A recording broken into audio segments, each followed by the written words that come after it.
Reka tugusuhuze twifuriza ibihe byiza uwo dukurikiye umunsi ku wundi ku rubuga rwa Burundi yacu updates n'amakuru agizwe muri kano kanya turi tariki 30 z'ukwezi kwa karindwi 2025 tugufitiye inkuru zigiye zitandukanye kuri ubu ngubu bimaze kwemezwa ko mu gihugu cy'u Burundi moto kuyigendaho byonyine ari 100 ku mugenzi. Ni ibintu biteye ubwoba byamaze gutangira mu Burundi, habaye imyigaragambyo ikomeye cyane twifuza kugarukaho 5 kuri 5. Siyo nkuru gusa tugufitiye n'inkuru mu Rwanda aho Minisitiri w'Ububanyi n'Amahanga w'u Rwanda Olivier Nduhungirehe amaze gutangaza amakuru akomeye, turaje tuyagarukeho 5 kuri 5.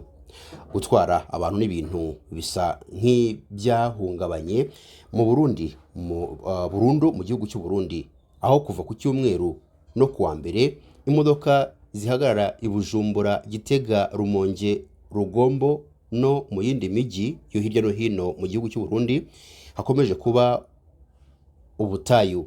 Nta bisi nimwe cyangwa taxi voiture zitwara abantu zakoraga. Imyigaragambyo itunguranye y'abashoferi igenda ikwirakwira yatumye abagenzi ibihumbi n'ibihumbi bajya mu gihirahiro, ni mu gihe hari abakora moto gusa kandi nayo igaca umuntu ibihumbi 100 by'amafaranga y'u Burundi ku rugendo. Ku munsi wo kuwa kabiri wo guhagarika serivisi zo gutwara abantu mu turere twinshi tw'igihugu, ingaruka ziracyafite uburemere ku baturage basanzwe. Ingendo hagati y'umujyi wa Bujumbura n'imbere mu gihugu bikomeje gufata indi ntera. Kuwa kabiri ushize nk'uko bitangazwa n'ikinyamakuru RPA, muri parikingi ya Kotebu nta bisi zigeze zitwara abagenzi hagati no mu mujyi no mu majyaruguru y'igihugu zari ziri gukora. Abakozi benshi ba leta bifuzaga kutamenyekana cyangwa se umukozi wari utayifuje ko atangazwa amazina yavuze ko bamaze iminsi 2 i Bujumbura batabasha gusubiraho bakorera akazi kubera kubura imodoka. Ntabwo binubira gusa ibyago byo guhanwa kubera gutinda kujya ku kazi, ahubwo barinubira amafaranga menshi bakoresha ku macumbi n'ibyo kurya mu murwa mukuru w'ubukungu i Bujumbura. Kuri parikingi ya Musaga hafi y'umuhanda wa kabiri abaparikwa cyangwa se aho bisi ziparika z'ibigo bya Buragane, Kayogoro ndetse na Nyaburunga, ibintu bikomeje kuba bibi. Abagenzi benshi cyane cyane abakozi ba leta usanga bari mu gihirahiro. Umuturage utuye hafi y'ahakorera ibi bigo yatanze ubuhamya agira ati, kuri agence ya Buragane hari abagenzi benshi, abatarabashije gufata bisi ku cyumweru turacyategereje kuva kuwa mbere. Ibintu birakomeye, sinigeze mbona ibintu nk'ibi ngibi kuva na mbere. Imbere mu gihugu ibintu naho ngo biteye impungenge. Ingozi mu ntara ya Butanyerera moto nizo ziri gutwara abantu i Bujumbura ariko ku giciro cyo hejuru cyane. Amakuru aturuka muri ako gace avuga ko kuva kuwa mbere abantu bagera kuri 300 bategereje bisi iruceko ariko bayibuze. Nabonye ipikipiki itwara abagenzi 3 ku mafaranga 300 by'amafaranga y'u Burundi yo mu Marundi cyangwa 100 ku muntu. Umushoferi ntatinya abapolisi. Abantu bamaze kwiheba no muri iki gihe bamwe bakomeje kwishyura igiciro kiri hejuru cyane. Imana idufashe. Abaturage babajijwe na RPA barahamagarira abayobozi kugira icyo batangariza no gufata ingamba zihuse kugira ngo iki kibazo gikemuke.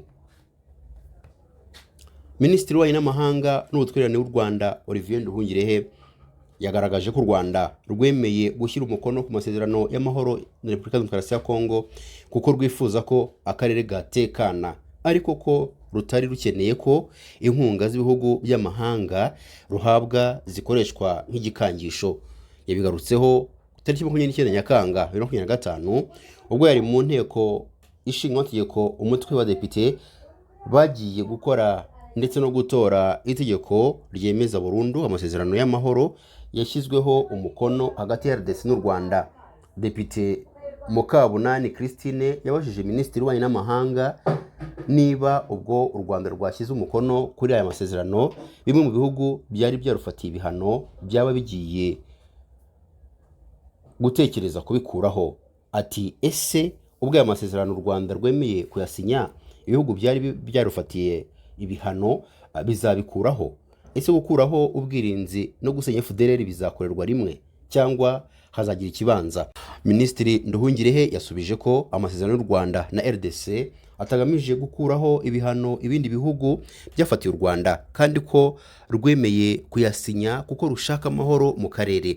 Ati aya masezerano ya Washington ntabwo aragamije gukuraho ibihano ibihugu byabifashe byabikoze ku mpamvu zabyo bwite, twarabivuze ndetse turanabyamagana, twaranababwiye n'ejo bundi kuko byanatumye ibyo bihugu cyane cyane ibyo mu Burayi no muri Amerika ya ruguru bitagira uruhare mu gushaka igisubizo.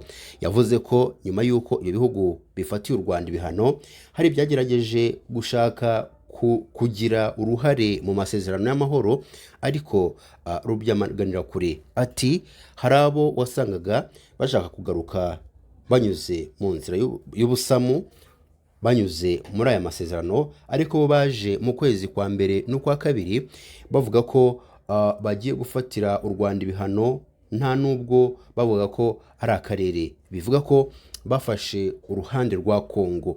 Yashimangiye ko u Rwanda rutashyize umukono ku masezerano rugamije kwinginga ibyo bihugu byari byarufatiye ibihano. Ati aya masezerano rero ntabwo agamije kubinginga, twebwe ntabwo tugamije kubinginga rwose, bazakore ibyo bifuza. Twasinye amasezerano kubera ko dushaka amahoro mu karere, ntabwo twayasinye ibihugu by'i Burayi bituvanireho ibihano. Ambasaderi Nduhungirehe yagaragaje ko igihe u Rwanda rumaze ibi bihugu byarufatiye ibihano cyaruhaye isomo nk'uko igihugu cyakomeje kwigira no kwirinda ko abarutera inkunga babikoresha nk'igikorwa cy'iterabwoba.